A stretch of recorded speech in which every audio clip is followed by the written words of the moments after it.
Hey guys, what's going on? So as you can see, I'm doing something a little bit different tonight. I apologize, I don't have the GDEX video edited just yet. I've got to finish that up, so I should have that out. I plan on putting it out this week still. If I get time, I might get it up tomorrow night. Otherwise, it'll be sometime this week. So the GDEX video is still coming. There might actually be two, depending on how much I need to break up the footage, depending on how much I've got. But that is coming. That was my wife sneezing. So tomorrow, though, the new Spyro Reignited trilogy comes out, and I've been super pumped for that game because I grew up playing Spyro along with Crash Bandicoot. Those were like the two biggest games for me before I started getting into stuff like Final Fantasy VII, Metal Gear Solid, like more serious games. Those were like my first big games that I loved playing growing up. So I'm planning on recording a playthrough of the Spyro games, at least some of them, and then this game, Castlevania Requiem, was just released a few weeks ago. I picked it up a couple of days ago, and I cannot put it down. My friend told me about Symphony of the Night, and I had never played it. And I'll tell you, if you've never played this, I would highly recommend picking this up if you have a PS4. Absolutely, Symphony of the Night is my new favorite game. Final Fantasy VII has always been my favorite game, but I honestly think that this game has bumped it to the number 2 slot because it's just such an incredible game. The game design and everything is so good for it. And then it comes packaged with Rondo of Blood, which is Symphony of the Night is Rondo of Blood's direct sequel. And so it kind of leads right up to Symphony of the Night. It actually, the very beginning of Symphony of the Night, you play as Richter Belmont, who is the person you play in Rondo of Blood. And the very beginning of Symphony of the Night is actually the end of Rondo of Blood. So they tie together really well in a package deal like this. So I'm just going to do a little bit of playtesting here because I'm testing with my Video Rode Mic Me plugged into my PlayStation controller. I tested it a little bit earlier and it seemed to work really well, so I'm just going to do a real quick, kind of a little quick gameplay video of me just kind of playing around in this. Just to kind of see how everything works when I post it to YouTube. And then so you guys will see this video tonight, and then hopefully tomorrow night I will have some videos up of the new Spyro, because the game, it looks so good. If you guys haven't looked anything up about the new Spyro yet, I don't know if you guys have even heard about it or not, but they actually didn't have any of the source code to complete that game, to do the remake of it. So it's actually really interesting the way that, I hate those guys. It's actually really interesting the way that they did it, because they came up with this new software called Spyroscope.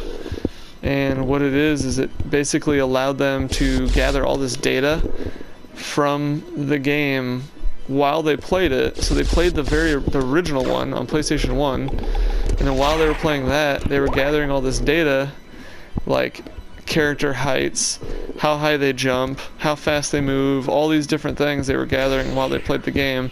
And they had to play like every aspect of it that they could possibly think of, in every way that they could think of, to get all the information that they needed to be able to remake it as accurately as they did with the new one. So I'm pretty excited. As a game developer, it's definitely a really cool thing to see. So I'm pretty excited to see it, and I hope you guys are into it as well, because I really am excited to play it for you guys on my channel. This game, if you've never played, so I'm playing as Alucard. That's this guy. The sword following me around is just one of his familiars. You get several familiars throughout the game. And Alucard, if you don't already know any history of Dracula, or in particular the history of Dracula in Castlevania, Alucard is Dracula's son. He wants to kill Dracula in this one, or find out. I think it's more he wants to find out what's going on, because he's already dead from. Dang it! I want to keep that axe. He's already dead from the first from Rondo of Blood. He was killed in Rondo of Blood. But somebody was trying to resurrect him. They found out it was Richter that was trying to resurrect him, who was the good guy in the last game.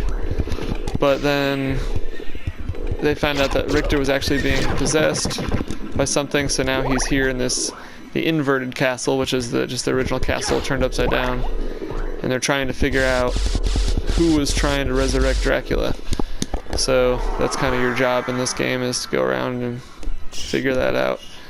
But it's a crazy good game. You start off, as you can see, you can turn into a bat, you can turn into a wolf as well. You get all these different spells and things. And just a lot of fun. Really, really fun, interesting game mechanics that you don't really see in games of this age. I feel like it's really uncommon. Oh god, I hate this room. I feel like it's really uncommon to see games of this magnitude and this in-depth, this well-made, and that age this well. Like, as somebody who hasn't, you know, if I had played this game as a kid, it would make much more sense for me to... God, this room is gonna kill me. It would make much more sense for me to love it the way that I do, but the fact that I never played it as a kid, and I could still pick it up and enjoy it this much, like it's like 20 years old. So just to love a game that's that old that much is really saying something for that game.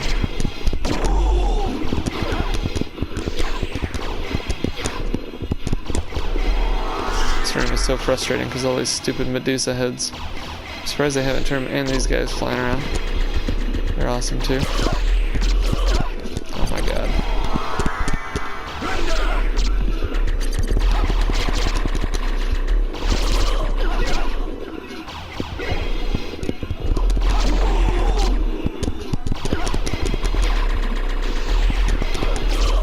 I'm like all out of everything.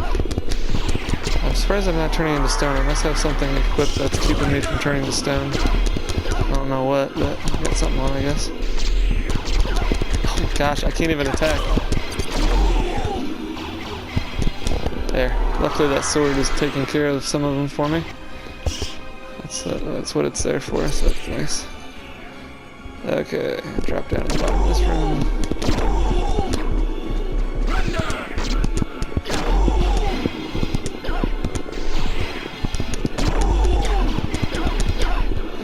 Alright, so anyways, like I said, this is a great game, and hopefully I will be back tomorrow playing Spyro, as long as this uploads, and uploads nicely. I don't want it to, you know, if it uploads and it looks like garbage or something, or it's not uploading properly, then you won't ever see this, and you won't ever see any Spyro gameplay. So hopefully that doesn't happen, because I'd really like to be able to have some Spyro gameplay for you guys tomorrow. So I will see you guys then. Thanks for watching.